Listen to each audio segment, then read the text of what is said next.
Students आज की हम इस वीडियो में प्रूव करने जा रहे हैं चैप्टर नंबर 9 और उसका थ्योरम नंबर 4, जिसकी स्टेटमेंट कुछ ऐसे है।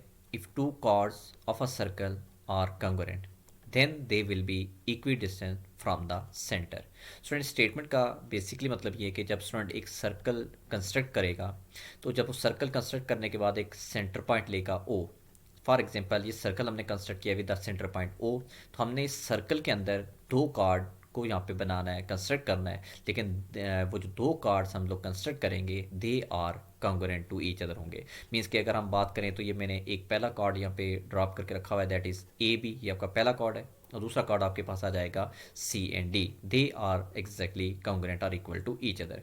इफ़ दे आर इक्वल और कॉन्ग्रुएंट टू ईच अदर तो हमने प्रूव ये करना है कि they will be equidistant from the center. Means के सेंटर पॉइंट जो ओ है, जो फिक्स पॉइंट होगा सर्कल का, वहाँ से लेके आपने एक स्ट्रेट लाइन ड्रॉप करनी है इस कार्ड ए बी के ऊपर, और एक इसी सेंटर पॉइंट से आपने एक स्ट्रेट लाइन ड्रॉप करनी है कार्ड सी डी के ऊपर। तो आपने बेसिकली प्रूव ये करना है कि जब आप ये स्ट्रेट लाइन ओ से इस कार्ड ए बी पे ड्रॉप करेंगे, जिसको हमने नाम दे दिया ओ एच, और फिर दूसरी स्ट्रेट लाइन ओ के जो कि हमने सी डी पे ड्रॉप की है, हमने प्रूव ये करना है कि they are also equal or congruent to each other. तो स्टूडेंट एक बात अपने माइंड में आप रखिएगा कि हमने अभी थ्योरम भी डिस्कस किया लास्ट वीडियोस के अंदर, इसी चैप्टर्स में, कि जब कभी भी सेंटर से एक स्ट्रेट लाइन फॉल की जाती है कार्ड पे, जो कार्ड को बाइसेक्ट करती है, तो वो मैथमेटिकली एक परपेंडिकुलर लाइन होती है। तो बाइसेक्ट मीन्स के ए एच और बी एच बराबर होंगे, और अगर ओ के बाइसेक्ट करता है तो इट मीन्स सी के और के डी और डी के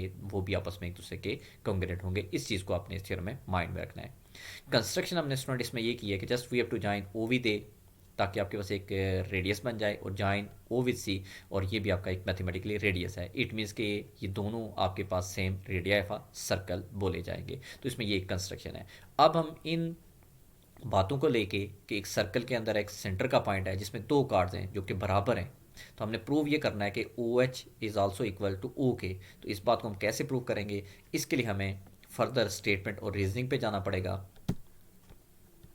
नेक्स्ट आप देख सकते हैं कि सबसे पहले हम लिखेंगे कि O H bisect the chord A B. Students अब इसको मैं दोबारा से आपको फिग एक बार फिर से दिखा दूँ स्टूडेंट्स, कि अगर आप चेक करें इस फिग के अंदर, तो मैंने अभी थोड़ी देर पहले आपको बात समझाई है कि ये जो ओ एच है ये बेसिकली एक ऐसी स्ट्रेट लाइन है जो इस कार्ड को बाइसेक्ट कर रही है। तो इट मीन्स अगर ओ एच बाइसेक्ट करेगा किसको, ए बी कार्ड को, तो मैथमेटिकली ये जो ए एच और बी एच अगर बराबर होंगे, तो इसका मतलब हम लोग यहाँ पे लिख सकते हैं जो आपका ए एच होगा वो basically half of the chord A B होगा। क्यों? क्योंकि ओ एच आपका बेसिकली बाइसेक्ट कर रहा है इस कार्ड को। तो दैट्स वाई पहला जो पहली स्टेटमेंट लिखेंगे वो आप देख सकते हैं इस नेक्स्ट इमेज में, कि मैंने लिखा हुआ है A H is equal to half of A B, और रीज़न एक्जैक्टली वही मैंने थ्योरम्स के हवाला भी दिया हुआ है। या आप यहाँ पे वर्डिंग भी लिख सकते हैं कि when we drop a straight line from the centre point of a circle to the chord that will be bisect that chord.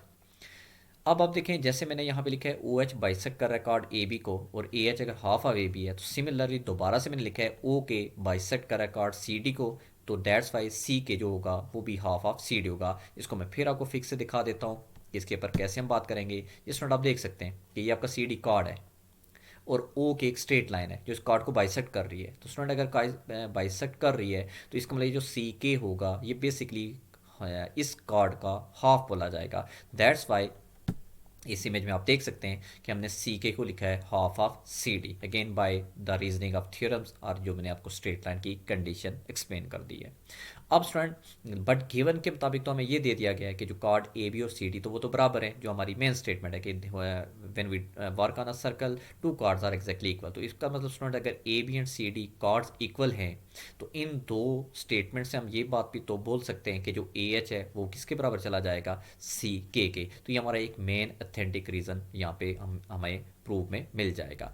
अब इस अथेंटिक रीज़न को हम यूज़ किस में करेंगे, अब यूज़ करेंगे हम लोग ट्राइंगल्स की कंग्रुएंसी में। तो स्टूडेंट सबसे पहले फिर मैं फिग आपको दिखा देता हूँ। इस फिग में आप देख सकते हैं एक ट्राइंगल आपके पास है जिसका नाम है ए ओ एच, और एक ट्राइंगल आपके पास नाम है जिसका नाम क्या है, सी ओ के।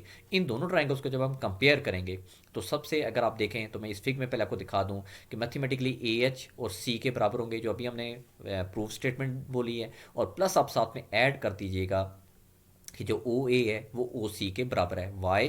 बिकॉज ये दोनों सेम रेडियस ऑफ सर्कल हैं। और एक बात और भी यहाँ पे माइंड में रखिएगा कि जब हमने ये स्ट्रेट लाइन ड्रा की थी तो ये परपेंडिकुलर लाइन है, तो अगर ये परपेंडिकुलर आपके पास लाइन है तो इसका मतलब बेसिकली जो ओ ए है, ये जो रेडियस जो है, ये मैथमेटिकली इस ट्राइंगल का हाइपोटेनियस साइड है। सिमिलरली इस तरफ जब जाएंगे तो अगर ये हमने ओ के परपेंडिकुलर यहाँ पे बेसिकली स्ट्रेट लाइन है, तो इट मीन्स कि यहाँ पे अगर 90 है तो 90 के साइड ओ सी, ये बेसिकली इसको हम रेडियस बोल रहे हैं, ये भी तो हाइपोटेनियस है। इसका मतलब हमने दो राइट एंगल ट्राइंगल को यहाँ पे कंपेयर किया, तो जब दो राइट एंगल ट्राइंगल को कंपेयर किया है जिसमें वो रेडियस इक्वल हैं, तो इट मीन्स वो हाइपोटेनियस भी तो इक्वल है। तो ये यहाँ पे बताने का मकसद आप स्टूडेंट को ये है कि यहाँ पे हम पॉस्टुलेट अदर देन भी लगा सकते थे, लेकिन हमारे लिए ज़्यादा सूटेबल पॉस्टुलेट कहाँ सा जाएगा?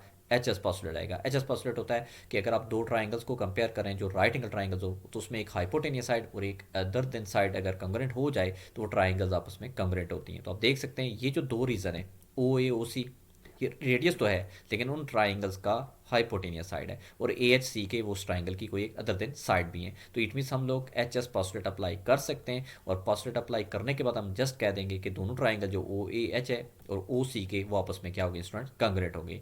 अब आप जब ये बात बोलेंगे कि ट्राइंगल ओ ए एच और ट्राइंगल ओ सी के, जो इस फिग में मैं आपको दिखा देता हूँ फिर से, अगर ये दोनों ट्राइंगल्स एक दूसरे के कंग्रुएंट हैं तो इसकी तमाम क्रॉसमेटिक साइड भी तो कंग्रुएंट होंगी। तो इट मीन्स अगर ये दो ट्राइंगल्स कंग्रुएंट है तो हम इजीली कह सकते हैं कि जो डिस्टेंस होगा ओ से लेके के तक का, वही डिस्टेंस होगा एग्जैक्टली ओ से लेके एच तक का, क्योंकि ए एच और सी के तो पहले से कंग्रुएंट हो गई, ओ ए ओ सी भी ऑलरेडी कंग्रुएंट है क्योंकि वो तो सेम रेडियस हैं। तो इट मीन्स ये बचने वाली साइड है जिसका नाम क्या स्टूडेंट्स? ओ एच और ओ के, ये भी एक दूसरे के कॉन्ग्रुएंट होंगे। तो इट मीन्स कि हमने आज के थ्योरम में ये बात सीखी कि अगर एक सर्कल में दो कार्ड ड्रॉप किए जाएं, लेकिन उन कार्ड्स को ये स्ट्रिक्ट कंडीशन दे दी जाए कि they are equal are congruent, then they will always equidistant from the centre. तो ये चीज़ हमने आज के थ्योरम में सीखी है।